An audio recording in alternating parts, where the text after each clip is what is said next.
Hello, Pedro, great. and oh, I'm sorry. Luís Medeiros. Hello. Hi. Hi, everyone. So Hello. Sorry. that's fine. That's fine. We're 9 people now. Oh, Theon is joining us as well. Okay. I don't know. Maybe we should start because it's been right. Yeah, sure. Yeah. Should you start, Nina, or should I? Yeah, I don't mind. I mean, I think what I had in mind was basically like kind of like a chat about some of our mutual interests, which informed your decision to make the show about this kind of topic. And then I'll just say like a few words, and then we can maybe have like a discussion, because obviously I haven't been able to get out to Lisbon to see the show. And obviously some of the artists are here, and it might be interesting to kind of just make it more informal, but I thought maybe it might be good if you say a few words about your motivation for the whole labels idea, and and then I can say a bit about the these sort of questions more broadly about identity and character and stuff. Okay, cool. The exhibition started from me and Georgia. I hope she joins. We had already a collaboration with Pedro Zamit, who's here as well, and we had an exhibition in Greece, in Athens, like in 2014, and then we started this collaboration, and now and then we decided to do let's do another one. Let's do it in Lisbon first, and then take it to Greece again, which we will do. And then we were thinking about the theme of pandemic and COVID, but then we thought, this now is you like have got a lot of themes that you can approach, right? Sorry? I was saying that you have a lot of themes nowadays, right? With the invasion of Russian to the Ukrainian. Oh. It's not only the pandemic situation, you have so many things now. But your idea is to do another collective exhibition in Greece? In Greece, yes. I don't know. Yeah. We I think we talked about it. Yeah, probably. I don't know.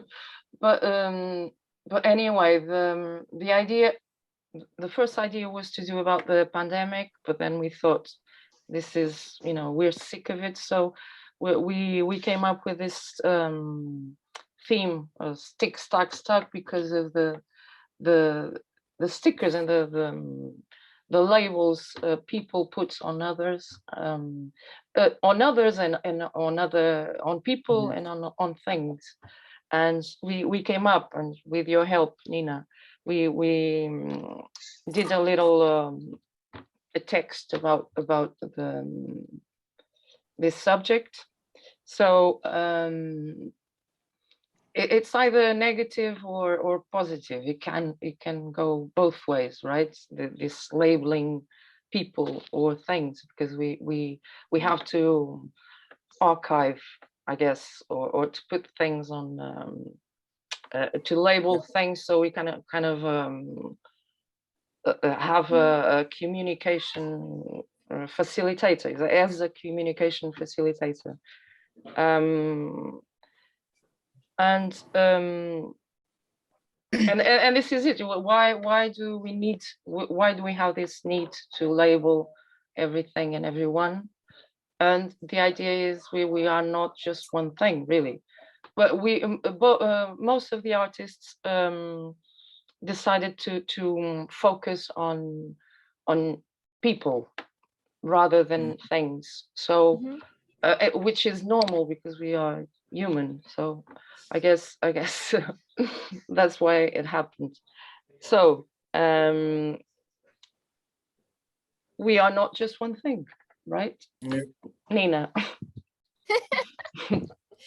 Right. Well, yeah, I suppose, I mean, several things come to mind. I think there's one of the tendencies, maybe just to stick with kind of archiving and labeling and museums and art galleries. So there's definitely been a trend in recent years for, I think, a very kind of narrow and sort of almost like literalist attempt to account for human history and artistic history, and that's a bit vague, but what I mean is sometimes when you go to exhibitions, particularly in London, you often have these very overdetermined explanations about who the artist was and what the problematic nature of their being or their artwork was. And I think we're in this kind of very literal age that wants to kind of judge the whole of human history from the standpoint of this particular moral, I don't know, definitive moral absolutism, which is very, very strange because, you know, art, I think, I mean, it's pendulum swings, but I think art is really a place where questions of ambiguity and ambivalence and these kind of grey areas, you know, can be explored. And I think probably for people who are Generation X, like us, we were maybe brought up with a sort of sense of humor that's kind of different from one that's happening now. But I think also a kind of existentialist approach to things, which is more about becoming, and that the idea that existence is in flux, you know, and that your character is not settled. So not only are you not just one thing, you're also kind of never really finished, you know. So the idea of kind of putting a label on your identity or saying, well, I am this kind of person, you know, and of course we can talk about civil rights struggles and things in terms of something like strategic essentialism, you know, so at certain points historically it makes sense to say we are this group and we are fighting for these rights and so on, but those I think are always collective projects. And I think what we've seen alongside this kind of moralism of history, is also a kind of individualism of identity, like becoming, you know, that it's really, really important for everyone to have their own individual identity. And obviously this is sort of massively upped with the kind of technology that is all about having an avatar and a particular definition of yourself, and it can be very niche. But there's also a kind of massive distance in that, you know, because when you're in contact with people in conversation and in real life, I think those kind of questions about asserting who you are don't come up in the same way. And so I wonder, like a lot, what's happened to things like character and personality and all of these things, which are deeply idiosyncratic, like we attach them to individuals, but they don't over determine us in the same way that labels do. So I think there's this kind of very complicated back and forth between like sort of saying how we would like to be perceived, like how we would want other people to see us, which we can't actually control. You know, we can't actually over determine what people think of us, and I think it's a mistake to think that we can, while also wanting to assert something of our identity. But I think that there's a kind of really strong limit to identity as a kind of politics. I think it's individualistic, I think it's consumerist potentially, I think it's anti-collective, I think it doesn't allow for this kind of existential becoming and this sort of development, and it mitigates against things like character. So I think with Tânia we were trying to think about ways sort of beyond that, like while recognizing this kind of ambivalence of labels, but also trying to maybe think about these grey areas and this space, you know, outside of these sort of blocks, which I think are really limiting. I don't think they help people. I think they end up becoming like traps. Yes. Yeah. There's I think it's Fiona's work. She's here, I think. And her work is called Trapped in a Box. So the traps that the labeling can happen. It can happen to us because of that, because of the labeling and all of that. But you know that the label thing, I think it's also part of the contextualization of where do we live, in what century, in what, you know, it's not, I don't know if to label things, it's just bad, you know. I think it can be positive also, because in all art history, you find periods of time that in somehow they were labeled, but it was a way of understanding the society on that period of time. And yes, we live in a society that everything now is labeled. Maybe it's a need from the human being of leaving his footprints in our planet or in our society. I don't know. I don't think that the concept of label, it's just a bad thing, you know. Of course, we are not just labels, we are more than that, but it helps a lot to contextualize and to understand why the artist is expressing himself like that, you know. More or less like this. Yeah, I agree that there's labels, there's positive or negative Yeah. ways of, because we need to label things, like, for example, can't think of an example now. It's true, but it's true, and we label a lot of people. You are right, and that is not, that is bad, because of course we need to go deeper to understand someone. It's not a question of label, but what I'm saying is that the fact of label everything nowadays, I don't know, you think about the optical art in the 60s, 1960s, it's part of a context, you know, so it's not just a question of creating a label, but there's a part of a context on that, the society of that period of time. It was a post-war period. There was a lot of drugs that show up, so there was a lot of freedom at the same time, and so it was part of a society of that time. That's I believe that, for example, the optical art, when it shows up, it was with that need from the artists, and like a kind of a, I'm not saying a political statement, but a social statement in somehow, you know. And then of course it's, I don't know.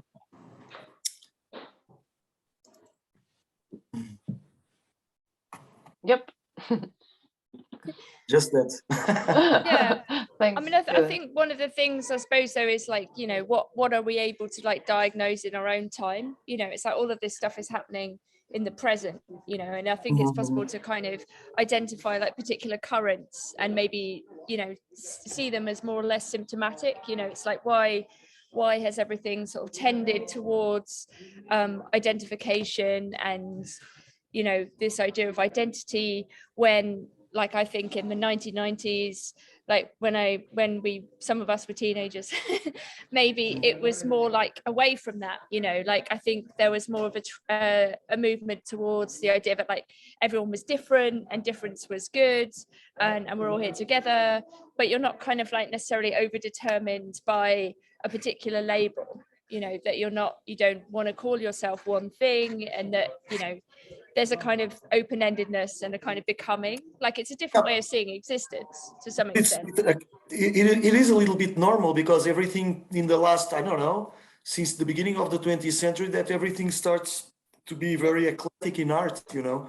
So it's not like Renaissance or Romanticism or Baroque or something like that. That, well, it was different periods of time because church was controlling everything and the nobles and so on. But nowadays we are also controlled by a kind of a system. When I studied in fine arts, there was a kind of a stereotype of artist, you know. So when I started to develop my work very connected to comic books, to illustrations and so on, I started being labeled immediately from the teachers, from some of my colleagues, you know, and because I was different from them in a way. They were following every ideas of conceptual art, and you feel that at least here in Portugal, in fine arts, in the university, you feel that there's a kind of a tendency, and it's not democratic, because the art should be democratic. It shouldn't control what you want to do, and so that part of labels, of course, it's wrong. What I'm saying, it's interesting, is it's not a question of labels, but we need to contextualize the artist to understand better his work. Otherwise, it will be something very hermetic, you know, so very close to the artist himself.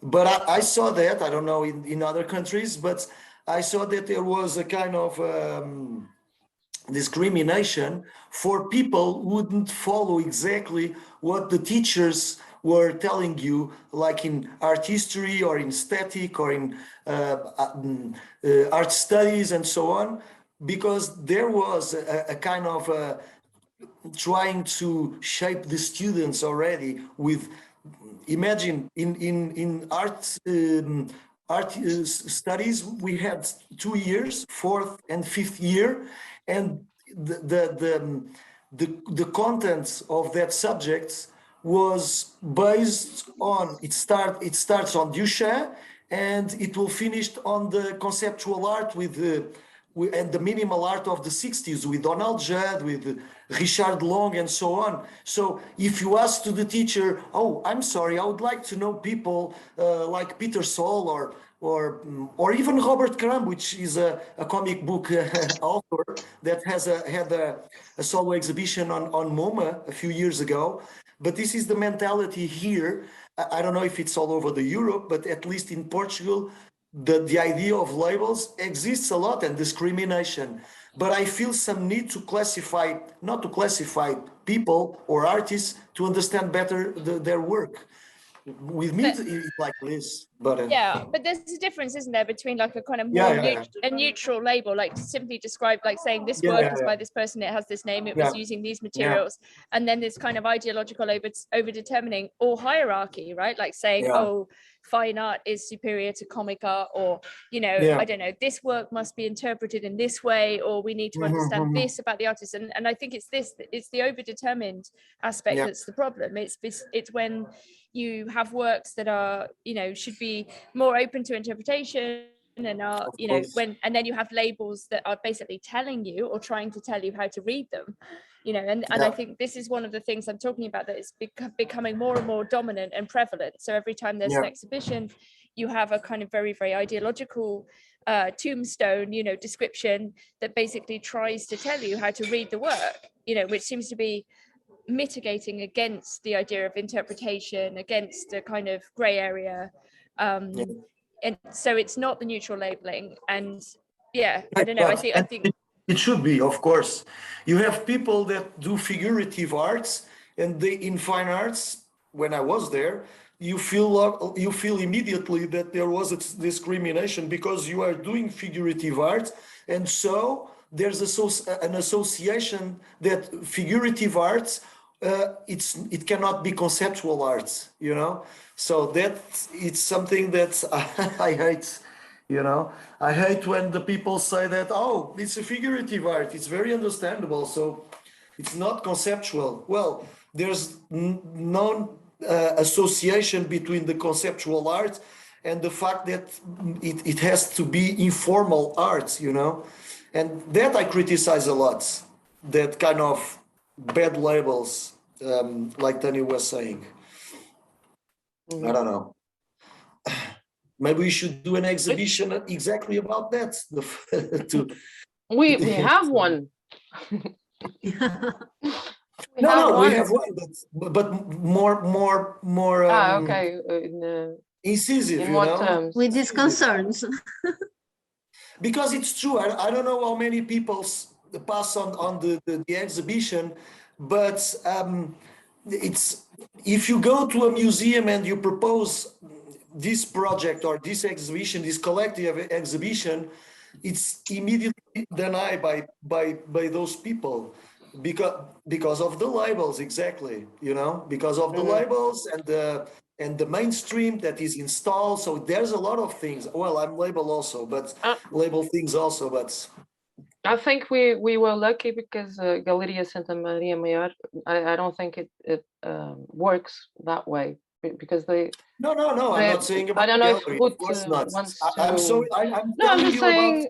about I'm just thanking Did you Hoot. see anything on the newspaper public? Sorry. Did you read anything on any Portuguese newspaper about this exhibition? We sent stuff. We sent stuff. No, I know, of course, but I didn't read anything. I read something on agenda cultural agenda. No, but which that is neutral, you know. Yeah. But the rest is not. So in a way, we are some people create labels about and define what can be shown and what cannot be shown. It's horrible in a way, you know. Of course, the gallery was amazing, but and thank you to Ruth also about the and of course to Tânia, to all of you that organized this. I think it was great, but it's amazing, isn't it, that you don't see any feedback unless our friends and people that were there, and there are some people that are curious about it. But in general, it's amazing because it's like they ignore completely.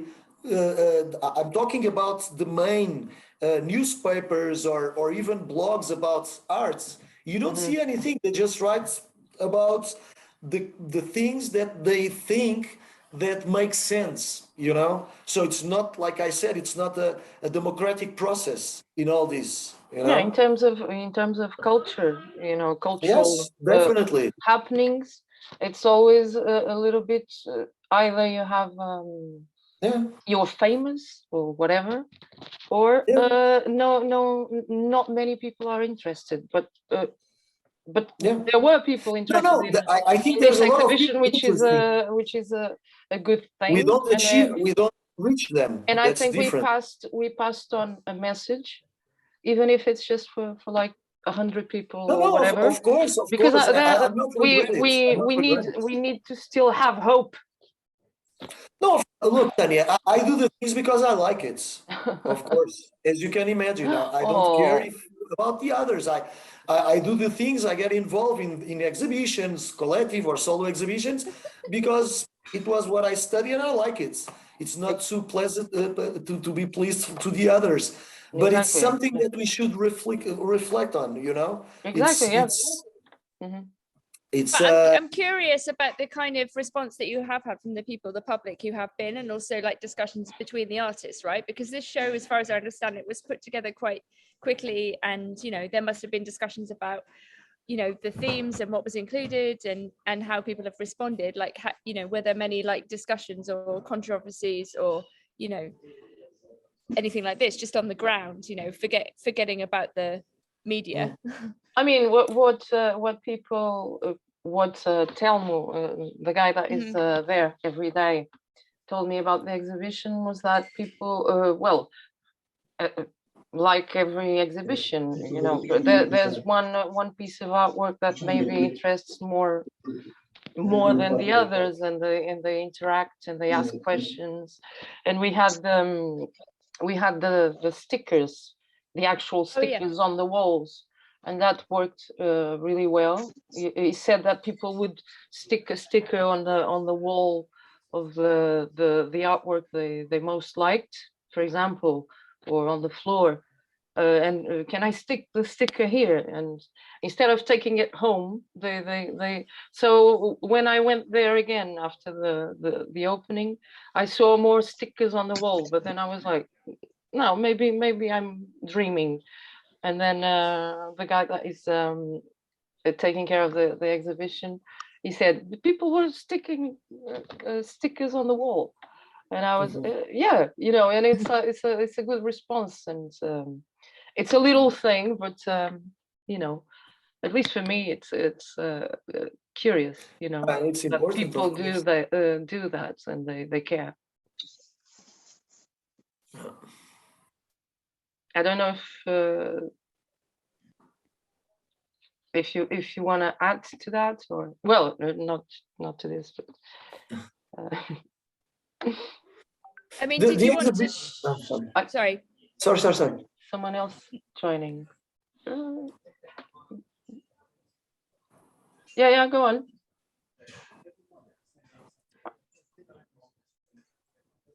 Can you? I mean, I just wondered if you wanted to. I just wondered if you wanted to show some of the images, Tânia, from the exhibition. Yeah, I can share now. Let's see. I did it before. Okay, I'll show you some pictures of the artworks. Are you seeing this? Yep, it's all good. Yep. Yeah. Maybe I'll put it full screen. let me put full screen. Yeah. This is Christos' work. Mm-hmm. But what is fresh hotness? I don't know if Christos wants to say something about it. In English? No, in Greek, please. No. It's all about the idea came from Instagram. Labeling in Instagram, maybe. You put the same object, like an apricot, with a different color and a different word under the object that gives you a message that is, it could be double read. You could read it in many ways. The red one, with the red background, writes fresh, but red leads you to flesh. It's a mind game, maybe. But I think the question mark is all about the eager to find something fresh to excite you, and it's more about the social media that you every day you get into this and search for something new, for something hot, for something mainstream, maybe, or something whatever you want. You could read this piece in many ways. One is that I hope it's understandable what I said, but it's how strong the word can be that is near you or under you or on you, the label maybe, and how this defines you against opposite other people, or I don't know how to express it, but it's I heard the previous speaker, and he talked about the exhibition in general, and I think we shouldn't let labels define us. And because of the strength of a label, we shouldn't let it define us. That's the message I want to share with you. And the other things, it's on you to discover about my painting. That's all for me. I hope you got something from what I said. My English are not so good. I'm on the road. That's it. Thank you. Good stuff. Good stuff. Thank you. That's big. Someone was talking? No. Okay. Now I'll go to the. I wanted to go to the other. Yeah.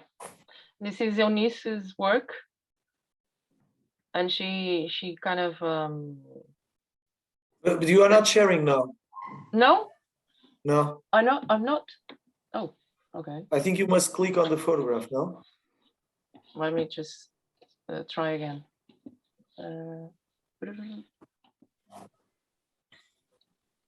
Hi to everybody. Hello. Hello. This is Maria. Maria. Hello.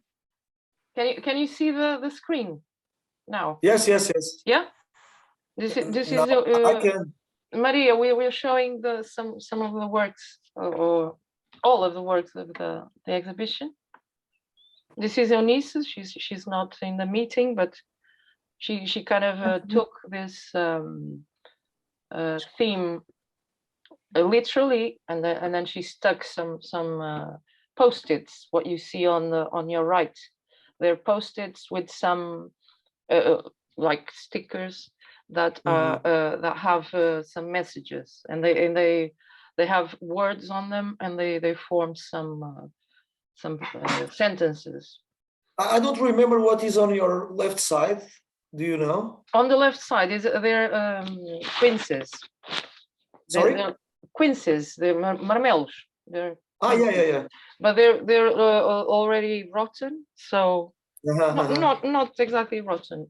And then the way she put this on the wall wasn't by chance. She had like a diagram, like a map. As when they dropped, she found them like that on the floor. So she kind of made a map of the thing, and she glued them on the wall according to how she found them, you know. So I found that quite interesting. It's probably not the best picture because with the light you can see the shadows and more of the shadows.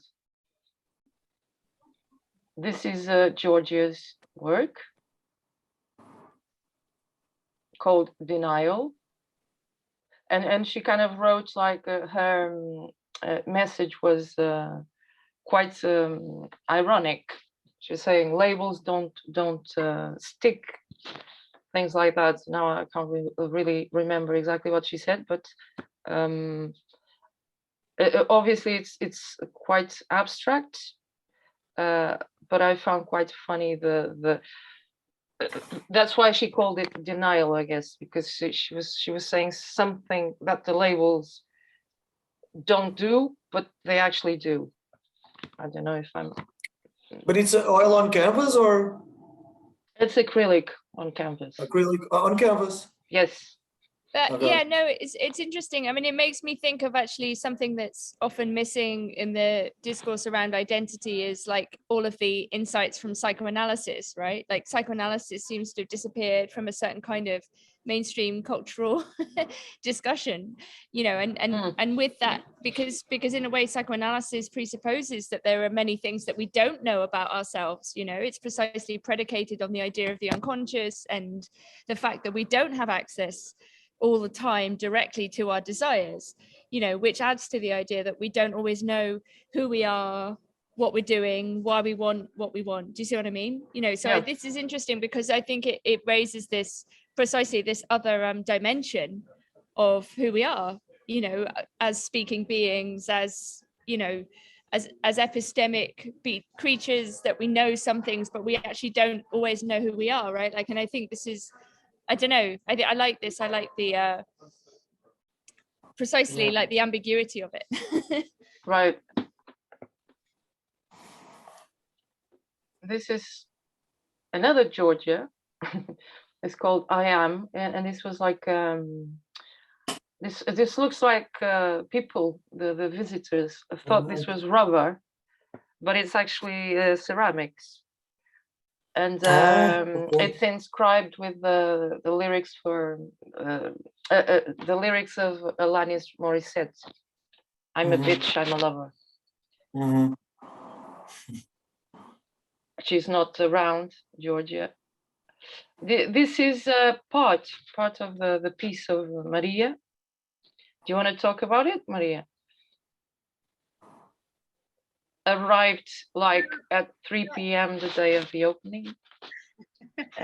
Well, my approach to the theme, well, actually my work, and I think most of the works are linked to identity. There is no way that you can separate that. Né?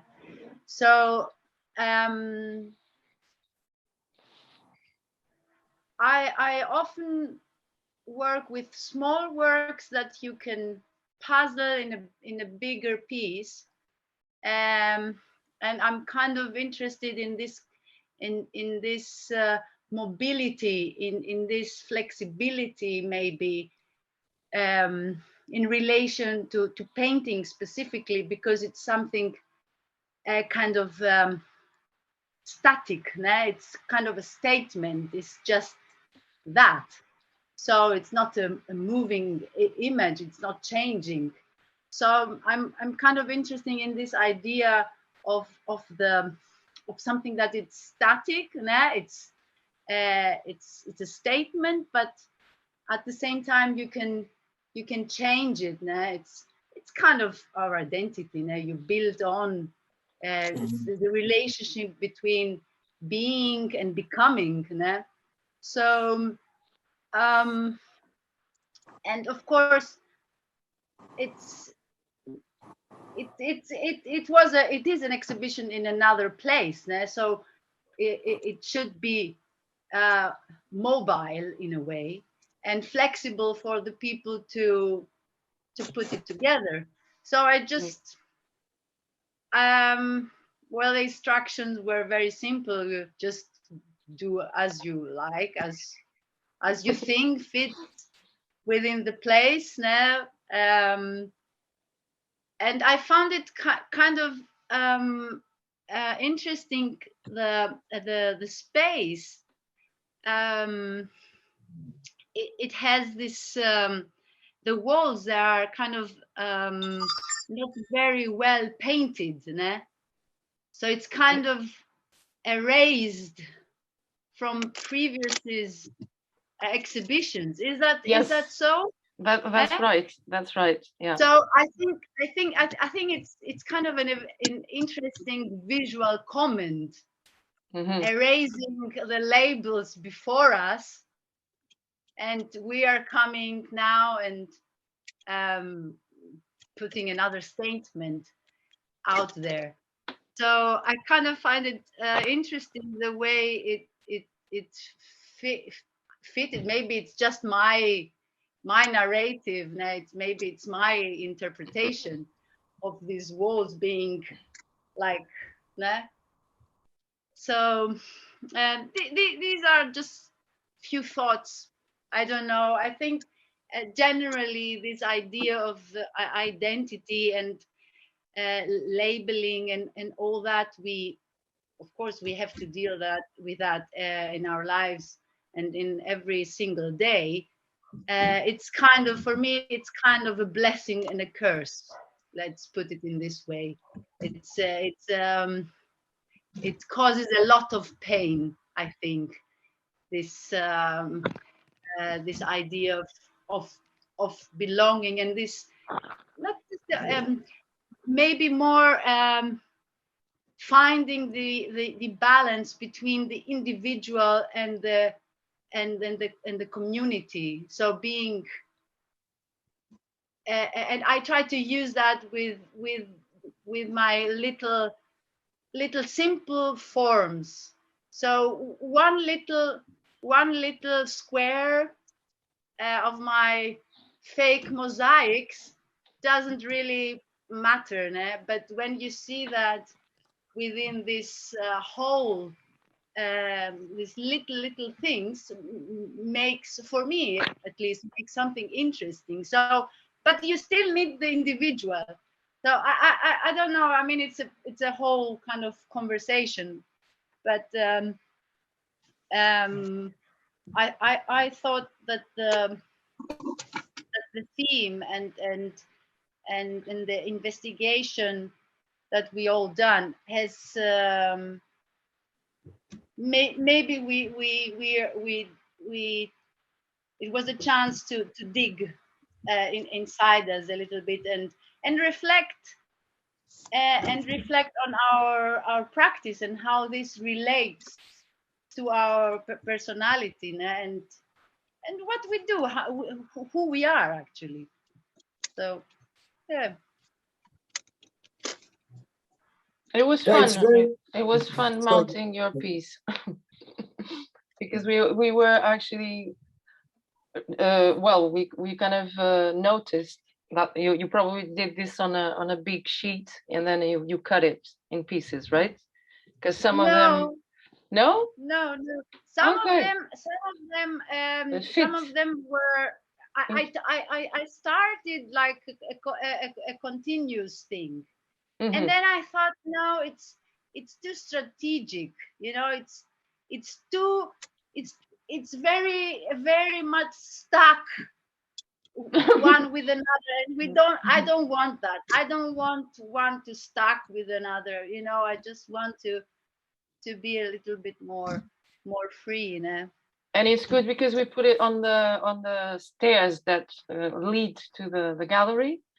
We put three bunches of these, and people kind of follow the puzzle, the never-ending puzzle. Yes, which I found it could be like funny. a continuous thing. So yeah, like missing parts of the identity, or you can interpret this freely, I think. Yeah. Thank you very much, putting so much effort finding it first. I know it was crazy, but it finally got to us. So. But you set up this random. I'm not talking about you, Maria, but you, Tânia. Did you organize or compose this image random, or because this work is very organic, and I understood the idea that we can change, it's an ongoing process, and I like that. It's very graphic, but yeah, you can create different narratives, and that is interesting. But you made that exercise, Tânia, or there was a mind map?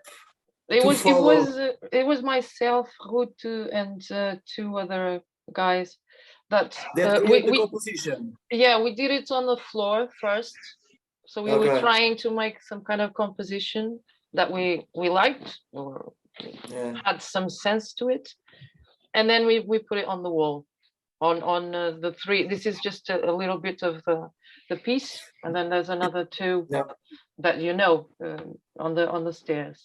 So that was the way we did it. Yeah.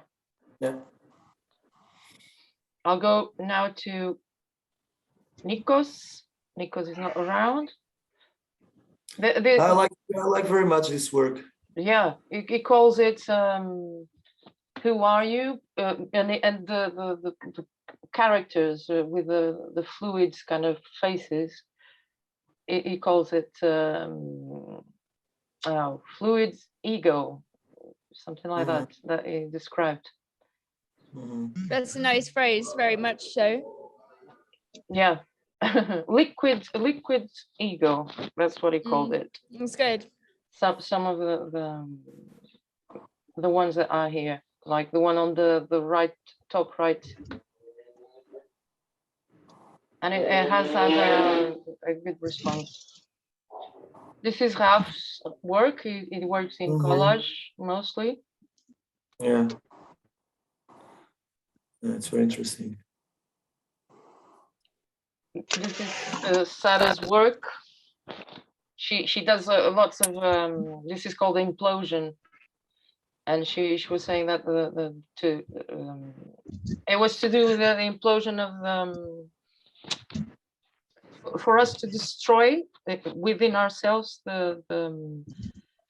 this need of labeling and the preconcepts of. That's what she kind of came up with. This is Simão, Paulo Simão, a photography of used, old flashes, photography flashes. Not around. This is my work. It was an installation. I kind of found the cassette holder, and then I came up with the idea of the boxes and the cassettes being, or the tapes being the stacks. When we label, we are put in stacks. And then I had to find, and then this was kind of a process. I had to find something to put the cassette holder on top. And then I thought, what should I use? And then I thought of a speaker. And then it all progressed to the chair that is like, we're listen to you. Be with yourself for a while and listen to you. You're not just one thing. and just to reflect on you. So there is no actual sound. I'm not gonna say no. There's no sound at all because you are listening to you. Yeah, the phrase like "listen to you" because it's so ambiguous because like it depends on how you weight it, obviously. So like "listen to you" is like sarcastic, right? I know. It's right. No, it's good. I mean, it's like this very, very beautiful, like polysemic, like also listen to you. It's like, who are you to listen to someone else? Are you listening to yourself? Or no, it's good. I think it's very cute. I like the fact that it's like a children's chair or like a very small. It is a very it's small like very humbling. I'm not very fat. I'm thin and I can't sit on it properly. So it's like sit uncomfortably. It's impossible. And well, my younger son, he sits there. He did sit there. Okay. Yeah, cool. That's nice. So maybe it's an for children. thing. It's an interactive thing. Yeah. And I like the upcycling and reusing stuff and make it interactive. Usually, yeah. This is Theonis. Are you here, Theoni? I thought I can't see everyone. Are you? No. Hi. Yes. Yes, I'm here. Oh. Let me just. Sorry, I need to go back, but I can't. No. Let me just find it again. Sorry.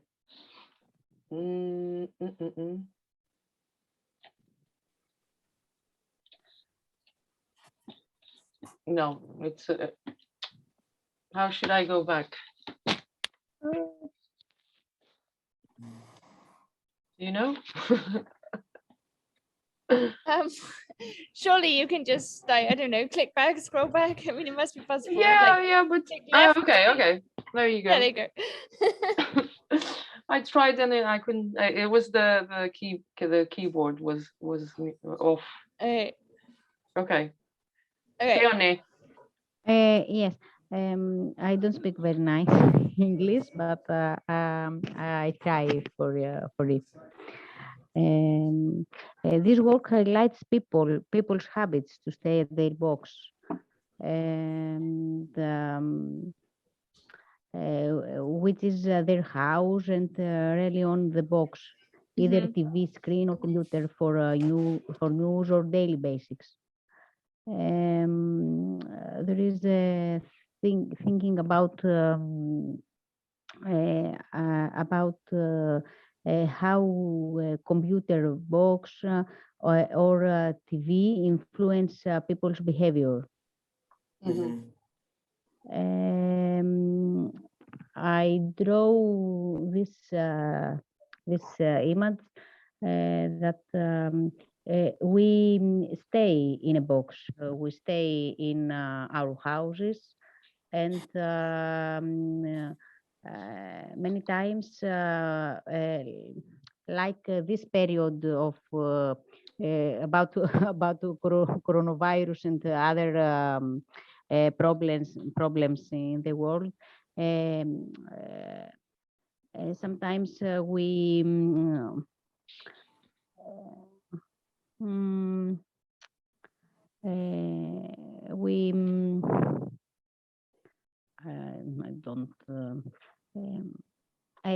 we wait about a word of happiness to feel happy, of TV news, of news of the computers with the internet, and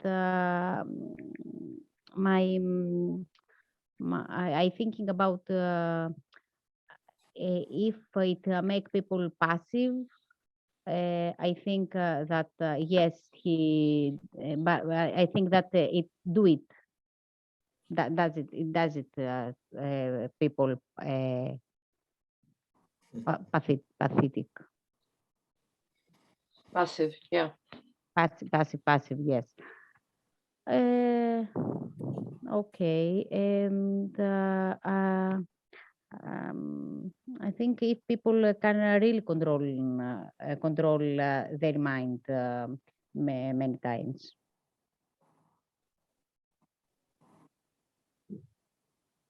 Yeah. Leonie, I don't remember how big is that? Very 50 by 70. Yes, 50. yes. It says. I don't have my glasses. Thank you. I see now. Okay. Thanks. I'll go to the next one. Can I? Oh. Pedro, if you'd like to speak a little bit about Well, this is an artist. As you can see, it's 6 canvas, but I painted on the other side. And well, it was funny because I made this art piece for a solo exhibition 1 month before it starts the pandemic situation. So I didn't know at all that when I was doing this kind of this guy with a kind of a face that it's mixed with his own face, you know, it's like I didn't realize that something will happen, that we need to cover our face. And I thought exactly because of that, the idea of having a mask on an apocalyptic situation, it will fit very well. It makes sense for my solo exhibition of this art piece, and it makes sense for me now that we are on this situation and all the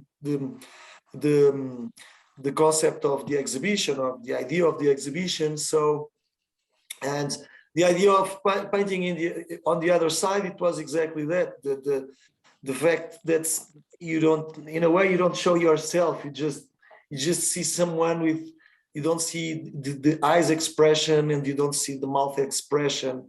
It's you see the mouth, but the mouth is also a kind of, it's styrofoam. So it's a 3D, like the eyes. It's half of a sphere. And that's it. The idea was to like someone looking at this and stay like a little bit astonishing with the deep and strong expressive eyes, but they don't exist. Like he's looking at us, staring at us, so something like that. But there's always a story behind, and the fact that 1 month after the opening day of my solo exhibition, it starts the pandemic, and it was interesting to think about this art piece and to relate it to what happened. It's just that. Good stuff. Yeah, thank you. Interesting. Very interesting. Thank you. Sorry. This is Luís' work. It's just a part of it, because this was like a invasion of one of the rooms. So so he has this kind of pieces of artwork that he has done, and then he puts them all together. So he kind of this is like you're traveling. So I don't know, that's what I felt anyway. I don't know if you want to add. I had the same feeling, like you are traveling in a train and you are looking outside and there's a lot of images passing by, and you are archive them on your memory and it stays there, a bunch of image. I like it very much. Guys, I'm so sorry, but I have to go. I have to be somewhere in some place at 8:30. Okay. It's 8:10. I'm so sorry. We should be finishing as well. Okay. I'll be quick now. Nina. Yes. I don't know. I'll just go through the rest, and then we have to finish. Tânia, don't rush. I'm just saying that I have to go now. Yeah. But it's okay. I mean, I think the people in the hotel are getting a bit annoyed with me. Okay. So I have to go quite soon. Well, but please I'll don't go away. I just want to say thank you for everybody. I think it was very interesting to have this we call in Portuguese tertulia. This was like a tertulia.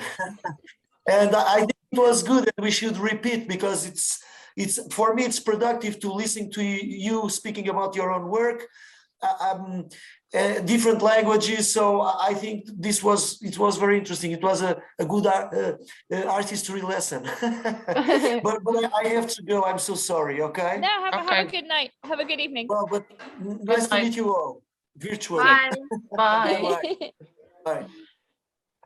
I'll just keep on going, and then we will Yeah. finish soon, because well, we said it'd be until 8. So yeah. Actually, that's it. I shared it. Oh. No, it's good. I'm thank you for sharing all of those. It's very interesting. I think they were very good responses to the brief. You know, like they're very different, but they all sort of touch on it. And I suppose I particularly like the ones that hint at this unfinished, or this like ego dissolution, or, you know, the unconscious, or these kind of other ways, like the phrase you used, like the liquid ego, or the, you know, this idea, right? Like Nikos, I think, yeah. And I think also the one with the pattern, I think Maria's work, you know, that also it reminded me of like when we love someone else, or we like someone as a friend, like we also like that which we don't know about them, if you see what I mean, like this kind of like unknown kernel, like not only we don't really fully know ourselves, but we love the mystery, like in someone else, if you see what I mean. And all of those things are kind of completely covered over the moment we start talking about identity. And I mean, the problem with identity also, it occurred to me looking at these pieces, is that it kind of groups people together in a way that also dissolves difference, so that, you know, okay, you could say, well, this person is in this group, but it obviously, not only does it not tell you anything about them as an individual, but it also kind of I don't know how to put it, like it flattens out the possibility of interest as well. Like, yeah, you know, you're sort of, think, you know, and I think it's so complicated. It's so kind of historically dialectical, right? Because on the one hand, we might want to say like, oh, but, you know, there are groups that have been historically not represented enough. And like, it's, you know, this point about strategic essentialism, or, you know, what does it mean to say that we have a collective identity, at least in some ways, you know, I mean, of course, you know, feminism proceeded in this way in some ways, you know, of course, we're all different, but, you know, there are things in common. And I suppose it's just like what happens in an age when identity no longer seems to be subversive, but is completely compatible with like a logic of the state. Like, this is one thing that also occurs to me. I mean, like we have this, we're always being told like who we are by the state. Like the state in a way has our identity, right? Like our passport or whatever, if we have one, or, you know, so there's a very... Do you mind me jumping in at this point? No, go on, yeah. Because I was thinking it's partly the state. Yeah. It's partly the economy. I was thinking during your earlier bit about metadata and how much the categorization of things, of digital identities, has been important in my professional life. And so there's this great drive to decimalize and to categorize everything in a very particular way. And categorization systems like that really struggle with things being two things at once. Yeah. They really do. And it takes a jump in programming to be able to make that happen. In the days when I worked on Guardian Soulmates, bisexuality and gender identity were quite challenging to manage from an information technology point of view. That's interesting. Mm-hmm. I'd love to chat with you about that at some point. Perhaps we could line up. Perhaps we could have a teamwork one day. I'm no longer under any NDAs, so we're all good.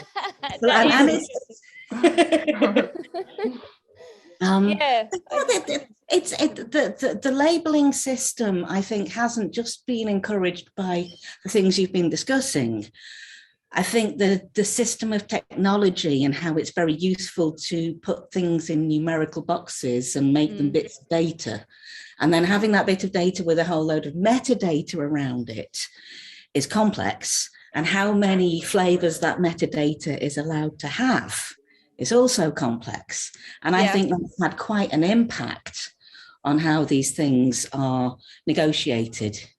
No, totally. I think that's such an important comment, and you're completely right. And it's all of these sorts of systems that most of us probably don't even know how they work, if you see what I mean. Like we might have some vague idea about binary code or something, but but I mean, in a way, like what's, you know, part of what's being I don't know, like wars, various things that are being waged are to do with like who controls the data, who has access to data, and how that data is like then used and measured, and you know, so it's not just the state, of course, and you know, many of these platforms are also just like unbelievably powerful in and of themselves, right? And they're somewhere between information and consumerism, or you know, these sorts of things. And it's a question of like whose work are we doing for them to some extent, like how much the long-standing comment in the tech trade has been, if you're not paying for the product, then you are the product. So obviously that's an element of it, and I think that perhaps comes into play in the art world as well. I mean, I've never been involved in the art world after my foundation thing after my A-levels. I went into fashion, and then I went into tech, and I've sort of left it as a charming hobby and an interest on the side rather than something I'm involved with financially. And Tanya, when you sent me the stick stack stuck thing, I was working with pictures of stacks of wood that were stuck together with sticks. And that just really resonated with me, because in my paid work, I work at a timber company that processes locally grown wood, cuts it into sticks, stacks it together, and then sticks it onto the side of buildings to keep them warm and cozy. Great, literal. So should we? Yeah. I don't know if anyone wants to say anything else. And just one more sentence, I guess. I think it's just really a testament to the sort of power of art, in a way, to leave these things ambiguous, or to make them, you know, to hold open this space basically for all of these things that resist almost, you know, maybe not in a direct way, but like precisely in the indirect way, you know, to keep open this place of ambiguity around these discussions, you know, about who we are and so on, right? I just think it's so important, and I you know, I get so worried about this very overdetermined world, you know. Like I really feel that art is this place where, you know, that's a form of resistance to those kind of like those conditions and those boxes.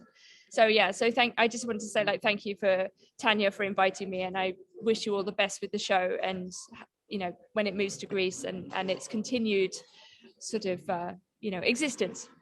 Yeah, I thank you as well, Nina, and everybody that was here. So this is it. We can have other conversations about other stuff, but, you know, you never know. So thanks a lot, everyone. Yeah, have a good Friday night, everybody. Thank you. You Good too. night. Thank you a lot. Bye. Take care. Bye. Thank you. Good night. Bye. Nice to see you all. Thank you. Lovely to see you. Yeah. Bye-bye. Ta-ra. Bye. Jenny. Bye. See you soon. Ciao. Ciao. Bye. Bye bye. See you.